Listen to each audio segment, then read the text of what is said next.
All right, so now let's go to Sarah with the art of Mark Maggiori. Sarah, welcome. Hi, everyone. So we have a really unique artist this week. So Mark Maggiori's paintings might look like something you've seen before done by American artists, but he's actually French. Maggiori was born in Fontainebleau in the southwest of France in 1977. And at 15 years old, during his first visit to the US, Maggiori went on a month-long road trip from New York to San Francisco and visited several national parks and other sites in the southwestern US. And he would later cite that trip as the beginning of his fascination with the Southwest and the kind of that being the inspiration behind his Western art.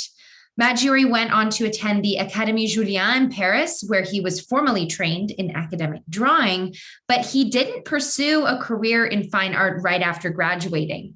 From 1997 to 2007, Maggiori served as the lead vocalist, graphic designer, and music video director for his band Playmo. Eventually, Playmo went on hiatus after 2007, but it reunited in 2018 with Maggiori again providing lead vocals. So he's obviously artistic in many ways, but now we'll focus on some of his fine art. So this is the Skeleton Trail, painted in 2014, and this is the beginning of Maggiori's painting career. It's unique because it's oil paint on linen, so it gives the piece a different texture as opposed to canvas. And you could see the turquoise blue contrasts kind of the different rust colors that he uses on both the rocks and the horse. And his technique makes it so that the horse, if you look closely, has this kind of sheen to it, just the way he uses color and kind of highlight. It's really pretty. Maggiori has been noted in particular for the way he paints clouds in his landscape scenes, with one critic describing them as, quote, layered textural monuments that both dwarf and magnify the subject with impossible detail. And that's exactly what's portrayed in this piece. The clouds are not only a textural masterpiece, but they also surround and highlight the focal point of the Cheyenne warrior. Growing Clouds is obviously a study on clouds, but in a more impressionistic way than some of his more realist Western paintings. This one features a cowboy on horseback, but this time it's facing towards the clouds. So it kind of draws the viewer's attention and draws the eye to the landscape and this kind of explosion of pink and orange and blue. And so that's really the focal point of this piece, rather than framing in the previous one, the clouds kind of framed the warrior, but in this one, the cowboy on horseback is really pointing towards the clouds. This piece really took my breath away when I first saw it. The first thing you notice is this wash of pink across the whole piece, and then the breathtaking clouds in the background that take up a good half of the painting. And Maggiori uses shadow really specifically to show the sun setting just behind the mountain. And as well with this piece, the group of pioneers are painted with photographic accuracy and detail. And something that he does really well in his paintings is he's able to use contrasting colors like greens with oranges and pinks with blues, but he keeps the overall wash and tone in a sort of muted palette that gives the piece this kind of old-fashioned Americana feel and really ties everything together. So this piece is quite the opposite of the previous painting. Search Through the Red Waters is much more blended and again has that kind of impressionistic aspect to it with the individual strokes of color side by side that kind of blend into the larger image. And you could see the Native American leading his horse through the river. And even though this piece is more blended, Maggiori still achieves detail in the expression of the man and the emotion behind this piece.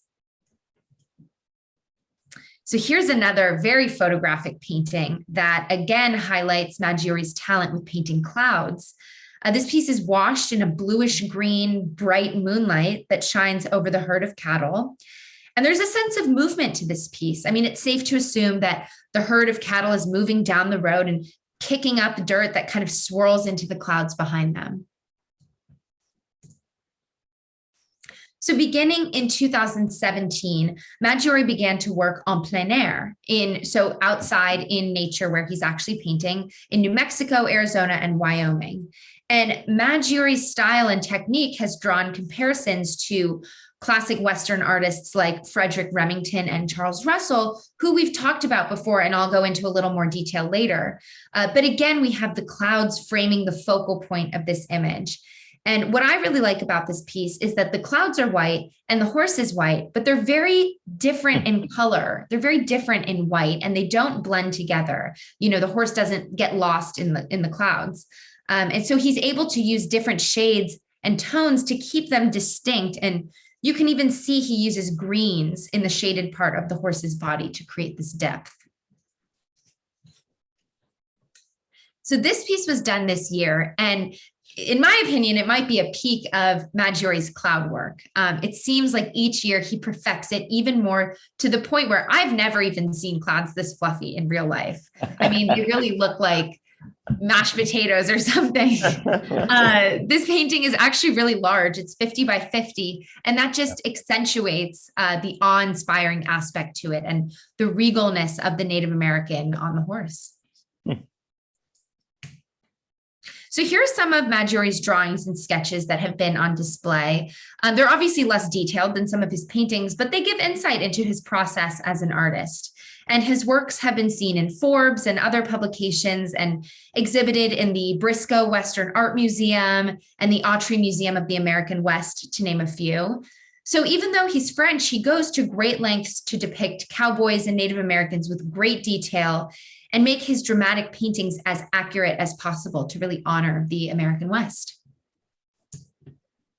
So as I mentioned before, Maggiori's work has been compared to classic Western artists Frederick Remington and Charles Russell. And here you can see kind of side by side how he's taken inspiration from the two. With the Remington piece, there's a similarity in the covered wagons going through the water. And with the Russell piece, you can see how Maggiori has borrowed a similar style in terms of the way he paints the clouds and the terrain and brush on the ground.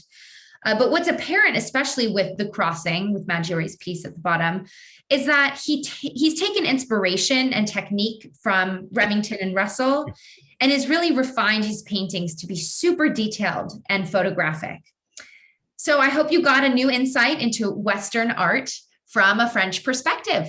Wow. Thank you, Sarah. You know, this actually, the clouds reminded me a little bit of John Constable's work in England, because he was also known for his clouds, even though they're two very different types of clouds. I think John Constable's work is very threatening, clouds over the ocean, right, with storms coming in. But I really liked that entering Utah. That was an amazing. Yeah, I like the Cheyenne Warrior. The clouds were incredible, and there's just the contrast between the foreground and the background I thought were impressive.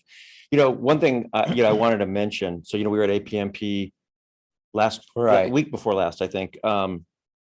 And several people came up who'd been attending our town halls and mentioned the Art Talks. Oh, cool! But which really inspired me was that Rick Harris mentioned that he doesn't get to the CEO of APMP doesn't get to attend as often as he would like. However, he took one weekend and binge watched all of the Art Talks he hadn't seen, and just so this has been fun, guys. I mean, we have. I got to tell you that I got goosebumps when I heard that. Kudos to Sarah. Yeah. Thank you. That's really flattering. And it's been such a pleasure for me as well to be able to do this research as well. Thank you so much, Sarah. Yes, thank you. That was great. Thanks, guys. I'll see you next week.